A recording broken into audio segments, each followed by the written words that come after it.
remaja anggota geng. Remaja tewas. Pengejar pengemudi. Mendam seorang Cody Alcorn was at the vigil and spoke with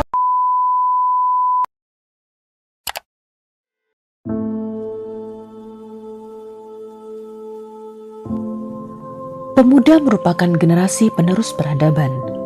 Mereka turut menentukan hitam putihnya masa depan.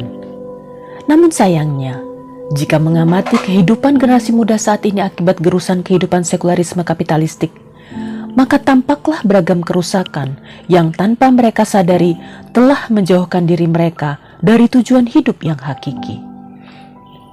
Melalui tren gaya hidup, industri yang mengeksplorasi kesenangan, marketisasi, ketagihan terhadap brand tertentu, konsumerisme, dan kehidupan yang mengusung kebebasan, generasi muda terjerumus dalam kehidupan yang tidak mengenal halal dan haram.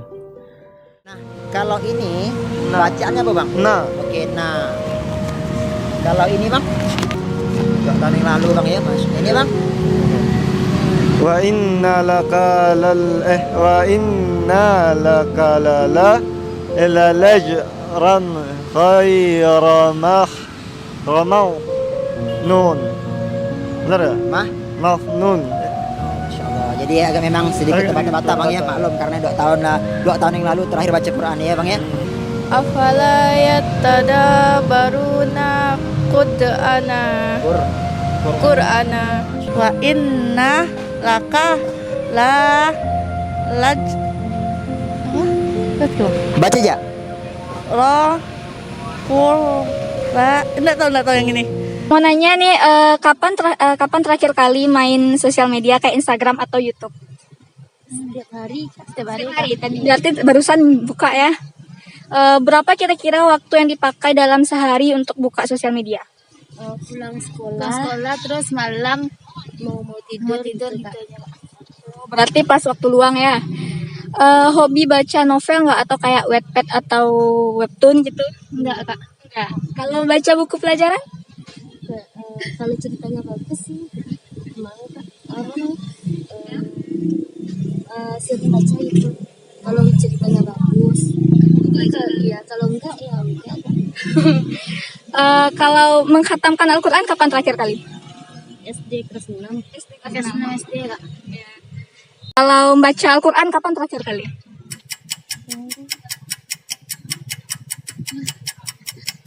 Kurang tahu sih ya. Nggak ingat? Nggak.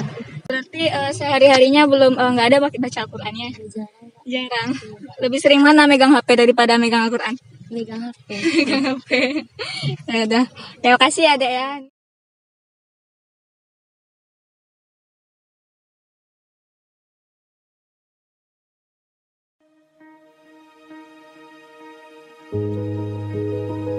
Bermula dari rasa peduli terhadap negeri ini, ketika pada tahun 1900 bangsa Indonesia masih dalam belenggu penjajahan Belanda, 3 tokoh bangsa yakni Kiai Haji Abdul Halim, Kiai Haji Ahmad Sanusi, dan Mr. Samsudin bertekad berjuang melepaskan bangsa Indonesia dari jerat penjajahan, ketertindasan di ranah sosial, ekonomi, politik, dan pendidikan.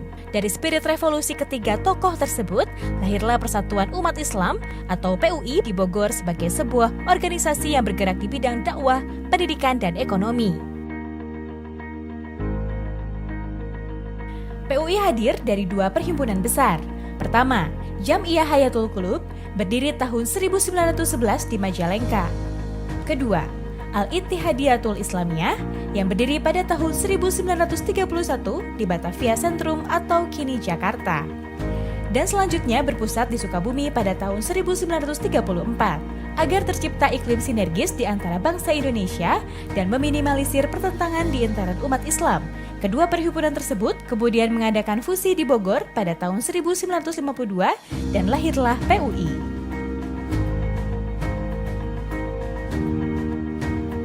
Ketiga tokoh pendiri PUI, Kiai Haji Abdul Halim, Kiai Haji Ahmad Sanusi, dan Mr. Samsudin merupakan wakil rakyat yang terpilih dalam bidang penyelidik usaha-usaha persiapan kemerdekaan Indonesia atau BPUPKI. Ketiganya kini dianugerahi Bintang Mahaputra Utama melalui surat keputusan Presiden tahun 1992 dan pada 10 November 2008, Kiai Haji Abdul Halim dianugerahi gelar Pahlawan Nasional oleh Presiden Republik Indonesia. Pelajar! Belajar. Siapa kita? Siapa kita? Siapa kita? Kiai Haji Abdul Halim lahir di Desa Cibolerang, Jatiwangi, Majalengka, Kecamatan Jatiwangi, Majalengka, Kabupaten Majalengka, Jawa Barat, 26 Juni 1887. Beliau adalah seorang tokoh pergerakan nasional, tokoh organisasi Islam, dan ulama yang terkenal toleran dalam menghadapi perbedaan pendapat antar ulama tradisional dan seorang pembaharu. Adapun Ahmad Sanusi yang lahir di Sukabumi pada 18 September 1888 adalah tokoh Sarekat Islam dan pendiri Al-Ittihadiyatul Islamiyah atau AII, sebuah organisasi yang bergerak dalam bidang pendidikan, sosial kemasyarakatan, dan ekonomi. Pada awal pemerintahan Jepang, AII dibubarkan dan secara diam-diam ia mendirikan Persatuan Umat Islam Indonesia atau PUII. Ia juga pendiri Pondok Pesantren Syamsul Ulum Sukabumi. Selain itu, Kiai Sanusi juga pernah menjadi anggota Badan Penyelidik Usaha-Usaha Persiapan Kemerdekaan Indonesia atau BPUPKI pada tahun 1945. Sedangkan Mr. Syamsuddin yang lahir di Sukabumi, Jawa Barat, 1 Januari 1908 adalah wali kota Sukabumi pertama. Dia juga adalah ketua gerakan 3A, anggota BPUPKI dan menjadi salah satu tokoh penting di PUI. Dalam menopang dunia pendidikan, kini PUI memiliki ribuan lembaga pendidikan yang terdiri dari pondok pesantren, madrasah diniyah, Raudatul Atfal, madrasah ibtidaiyah, madrasah sanawiyah, madrasah aliyah, MA yang tersebar di seluruh wilayah Indonesia, serta memiliki 4 perguruan tinggi dan 1 universitas. Sama halnya dengan ormas-ormas lain yang memiliki basis di wilayah tertentu, PUI pun memiliki basis di Jawa Barat sebagai organisasi yang siap menghadapi tantangan di setiap era dan terdepan dalam membangun umat dan bangsa.